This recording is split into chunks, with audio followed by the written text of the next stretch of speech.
An interesting thing I've noticed about Swain is that his support popularity outweighs his mid lane play, but his support win rate is typically far lower based on limited data. So there's a clear and strong desire for Swain support, but his mid lane play is overall less popular, yet effective. How does the team decide which of these roles they strategically reinforce without negatively impacting one another? There's a lot of different factors going on with this. What do we think is the actual impetus or like the reason behind this paradigm, right?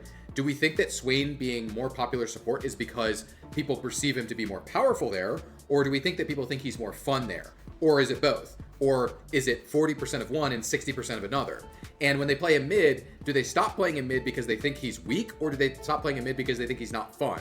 So there's essentially two different factors for how people largely make decisions about what champions they're going to play. One is fun, one is power. People prefer to play things that are fun, but they don't want to play things that are fun and weak. They want to play things that are fun and powerful.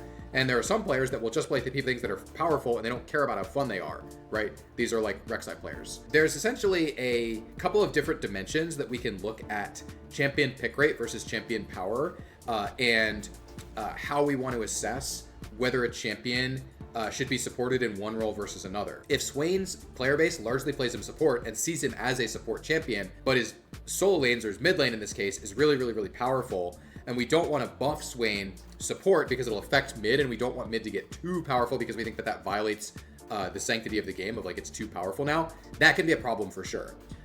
That's, for example, one of the problems we ran into with like PYKE mid, right? PYKE mid, when people were actually playing it, was wildly overpowered, right? It was like 55, 56%. And PYKE support at that time was often like 48. And we were like, well, we want to buff PYKE support, but we can't because his mid lane is already overpowered. We can't buff anything on PYKE support without it affecting mid. So we ran into problems, and that's one of the reasons why we ended up blasting PYKE support, or sorry, PYKE mid and saying like, you can't play this anymore.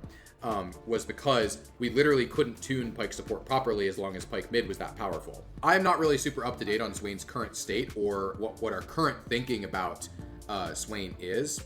But what I'll say about Swain is that we've largely had what we feel are satisfaction problems with him in carry roles where people don't really, like even when he is powerful, over the many different versions of Swain we've had since his VGU, which there's been many of, over those many different versions, we've largely had a satisfaction problem with him as a solo laner, not a power problem, right? The reason why people don't play Swain mid is that they generally don't find it to be particularly satisfying or fun, not because it's not powerful, is the current line of thinking.